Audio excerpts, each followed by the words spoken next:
জনাব হযরত মাওলানা আব্দুল হামিদ সাহেব এ পর্যায়ে কিছু কথা রাখবেন। আসসালামু আলাইকুম রহমতুল্লাহ। হিন্দু ভাইদের প্রতি আমার আন্তরিক শুভেচ্ছা। আজকের এই অনুষ্ঠানের উপস্থিত সম্মানিত সভাপতি,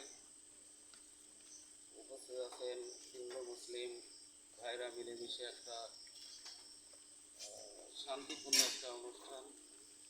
আমরা এই অনুষ্ঠানের মাধ্যমে আমাদের ভিতরে আরও যাতে ঐক্য সৃষ্টি হয়, আমাদের ভিতরে আরও যাতে ভ্রাতৃত্ববোধ সৃষ্টি হয়, আমাদের ভিতরে আরও যাতে মমত্ববোধ সৃষ্টি হয়, সেই লক্ষ্য নিয়ে আমরা আজকে এখানে বসছি। সম্মানিত উপস্থিতি, বিশেষ করে হিন্দু ভাইদের প্রতি আমি বলতে চাই যে আমাদের আমিরে জামাত বলেছেন বাংলাদেশে সংখ্যালঘু বলে কোনো শব্দ নাই। আমরা প্রত্যেককে বাংলাদেশের নাগরিক। হিন্দু বাংলাদেশের নাগরিক, মুসলমানও বাংলাদেশের নাগরিক। একজন মুসলমান যেমন সমান অধিকার পাবে নাগরিক রাষ্ট্রীয়ভাবে, একজন হিন্দু ঠিক তেমন সমান অধিকার পাবে। কারণ আমরা লক্ষ্য করি এই সূর্য আলো কার? আল্লাহ।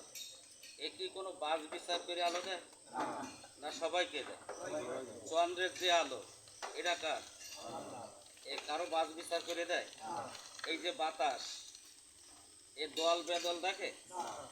আল্লাহর বিধানগুলো ঠিক তেমনই। এই জমিনে যদি আল্লাহর বিধান কায়েম হয়, জামাত ইসলামী বাংলাদেশ যদি ক্ষমতায় যায়, তাহলে একজন মুসলমান যে অধিকার পাবে, একজন হিন্দু সেই অধিকার পাবে।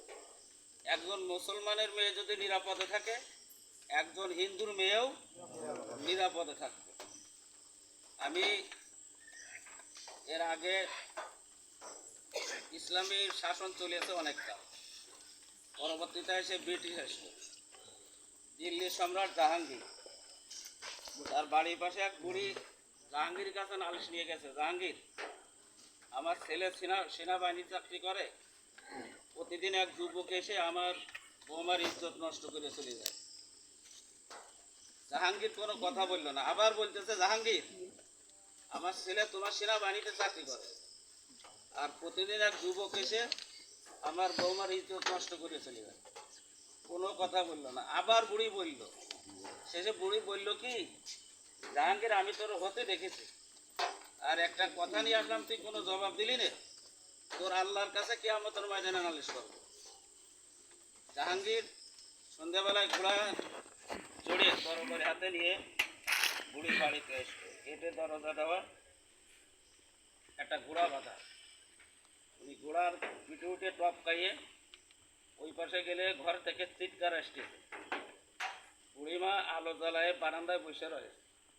বলে, বুড়িমা আলো নিভ। আলো নিভালো। সম্রাট জাহাঙ্গীর ঘরের ভিতরে ঢুকে যুবকের মাথা চুল ধরে এক কপে দুই ভাগ করে ফেলল। মাথাটা ধরে এনে বুড়িমারে বলতেছে, আলো জ্বালাও। চেহারাটাতে দেখে বললেন, আলহামদুলিল্লাহ, আমার এক গ্লাস পানি দাও। এবার পানি খাইলো। পানি খাওয়ার পরে বলে গেল, বুড়িমা আগামীকাল আমার দরবারে আসবেন। পরের দিন দরবারে গেছে। বুড়ি জিজ্ঞাসা করতেছে, জাহাঙ্গীর আমি যখন বলেছিলাম কথাটা তুমি কোনো জবাব দিলে না, আর আলো নিভিতে বললে কেন, আর মুখটা দেখে আলহামদুলিল্লাহ বললে কেন, আর পানি খাইলে কেন? এই তিনটে কথার জবাব দিতে হবে। জাহাঙ্গীর বলল, বুড়িমা আপনি যখন নালিশ করেছিলেন তখন আমার ধারণা ছিল